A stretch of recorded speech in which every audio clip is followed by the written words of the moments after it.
You're listening to the Tank Magazine podcast, and in this episode, Tank's social media editor, Adam Bahovsky, talks with the academic and author of 3 books on music history, Tim Lawrence.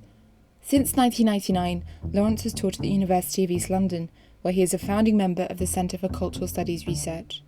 Lawrence's latest book, Life and Death on the New York Dance Floor, 1980 to 1983, charts a 4-year period in New York, during which the city became a hotbed for creative activity. Compiled from over 130 interviews, the book is an exhaustive account of a vibrant and influential scene, taking in legendary party venues like the Paradise Garage and Mud Club, artists like Jean-Michel Basquiat and Keith Haring, and a host of musicians and DJs, from Grace Jones to Larry Levan. The text version of this interview is published in the Tank Party issue. Why did you decide to focus on this quite specific period between 1980 and 1983? So come the end of Love Saves the Day, I thought, right, now I'm going to write this history of house music culture. House music was really born in Chicago in 1984, came to New York in 1985, started to move around globally quite quickly during that period.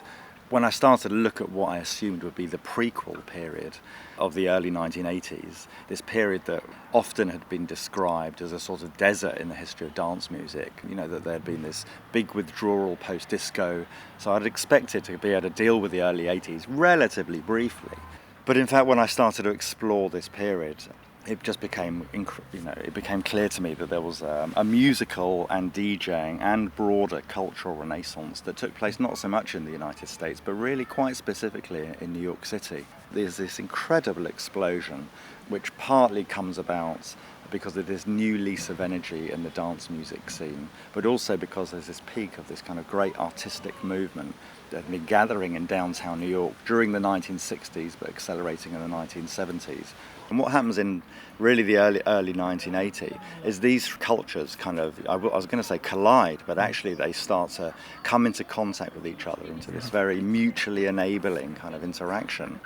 Dance music starts to bring in elements, first of all it becomes funkier, but it also brings in punk and rock elements. Dub music starts to come in this period as well, so that's also mixed in. And rapping elements are often kind of mixed in.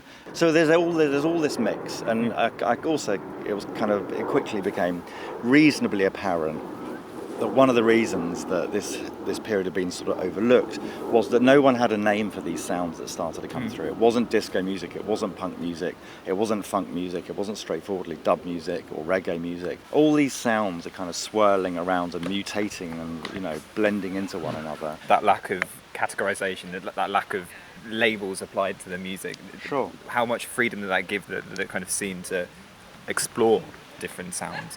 One of the things about disco is that we often assume that, the backlash against disco, wasn't it terrible, it was homophobic, it was racist, it was sexist, and yes, it was all those things. And yet, the story that doesn't usually get to be told is if you went, as I did, to ask folks like David Mancuso or all these DJs who were playing at the end of the 70s what they thought of disco, they would say that by the end of the 1970s they were sick of it.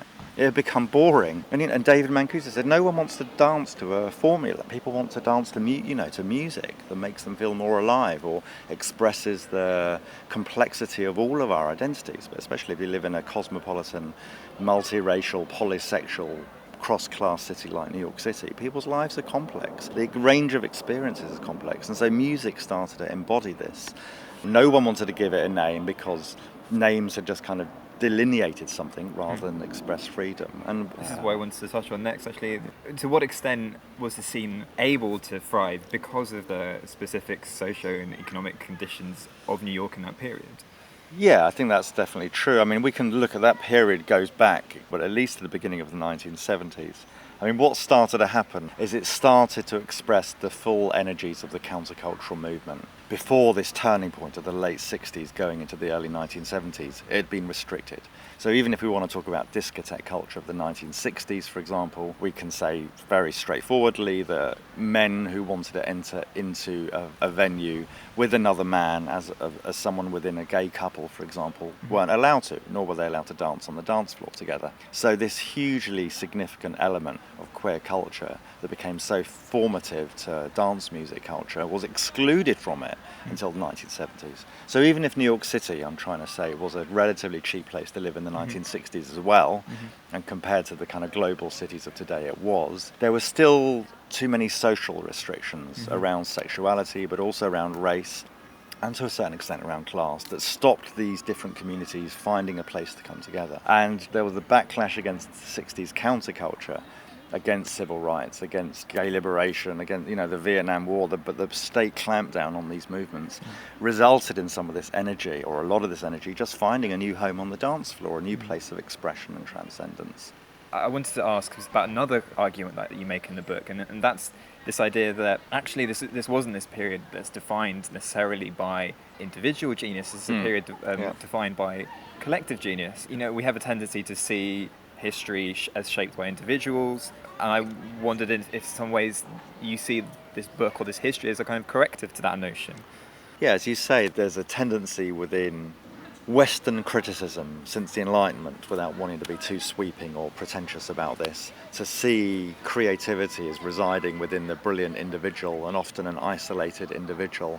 We think of Keith Haring and Basquiat classically as artists, and they get shown in galleries and have big retrospectives, and people buy their paintings now for all these millions of dollars.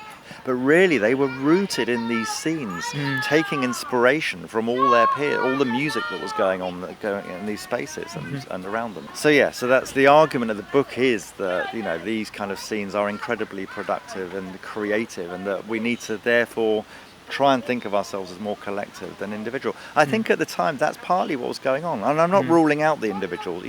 Also people need to make a stand.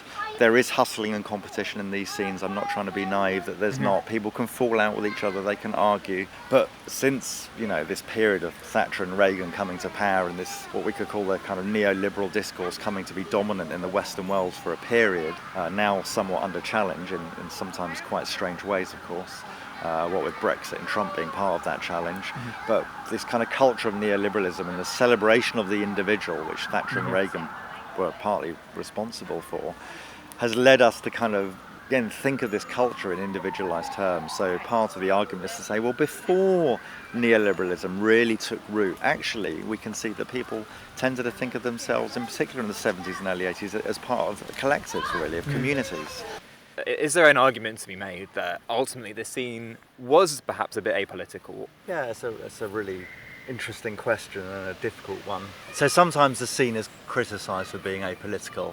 Without trying to get too heavy about it, some of the people who make the case around how neoliberalism came into formation, arguably with the banks bailing out New York City in 1975, and then Ronald Reagan getting elected in November 1980, and the kind of neoliberal program being rolled out there and after, and it's in 1983 that we see Wall Street exploding, the real estate market explodes. That, along with AIDS reaching epidemic proportions in 1983, these are the things that begin to foreclose the scene that I've described. So there is this sort of argument of okay, so how did we get to this point where Ronald Reagan and real estate investors and Wall Street brokers seem to somehow take over the world? One of the most esteemed critics or writers about neoliberalism, David Harvey, kind of makes the case that somehow artists became so self-absorbed, so narcissistic during this period that they vacated the political terrain, and this enabled the Republicans and the neoliberals and the property moguls just to kind of seize the city. I've already spoken about the ways in which there was an implicit politics in what's going on.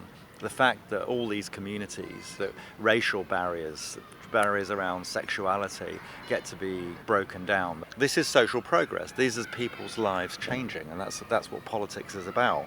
It's about shifting balances of power. And if people who were previously disempowered get to be empowered, that's progressive change. If you can view this period as in some ways an almost utopian blueprint for a kind of political project, is there also the seeds of far more reactionary forces that have come to power of late? And there's one figure that pops up in the book, Donald Trump. You kind of suggest these kind of reactionary forces that in the past few years have really grown in strength. In some ways, it is possible to kind of see the seeds of it in the disco demolition. In what way is that kind of moment, almost like an omen for what's to come. Yeah, well, there's a couple of things there which I'm glad you've raised this, and they're of the same moment, but they're slightly different articulations of it. The Trump thing is after President Ford initially refuses to bail out New York City when it ran out of money to pay its essential workers in 1975, and therefore handed the city over to the banks, and the bank sets these very harsh conditions for providing New York City with bailout money. And as David Harvey says, this is the moment when New York government policy starts to be devised not by democratically elected politicians but by bankers. This is a turning point for the city. When Koch came to power, Ed Koch, a Democratic mayor, he decided to partly try and rejuvenate the city's finances by giving tax breaks to corporate investors. Now, these tax breaks became they were worth huge sums of money. And one of the key early beneficiaries of these tax breaks was Donald Trump. Now, this wasn't obviously the downtown party art scene kind of devising this policy, and it was being reported actually in the New York Times. I mean, Trump Towers, a huge sum of the money that went into that building was a New York City taxes raised from working people, starts to pump up the Trump machine. So there's this it's a complex moment, because on the one hand, I'm sort of arguing, if you look at what's going on in the downtown scene and the art party scene, you see the birth of new forms of community in some respect that are creative, they're community-based, they are economically self-sufficient, they also generate ideas and products that can go on to become part of a wider economy. It's an interesting model, and it's very open socially in ways that felt very progressive. There's been points when I felt a bit pessimistic. And it all comes at this point when we thought neoliberalism was there was no way of challenging it. And the whole idea is not to kind of say, isn't it shit now? And look how amazing it was back then. It's to feed energies, and see what happens with them. Here's an example of what happened and how people were working and what they were striving for. And then it's like, clearly already young people are feeling a lot of this stuff. And it's like, what happens when you take this history? What inspires you? Where do you want to run with it? It's just to make connections, and to also, I guess, to tell folks today that, politics is, there's always possibility, never entirely closed down, and we can go to different places and different times for inspiration about how to change what's going on around us now. So, but the idea of these history books is not just to kind of celebrate history; it's always to see how they might impact on the present, really, and what we can take from these periods. To hear more podcasts from Tank Magazine, be sure to subscribe through the iTunes Store. The theme music for this podcast is taken from Waiting Games by Kate Simcoe and the London Electronic Orchestra.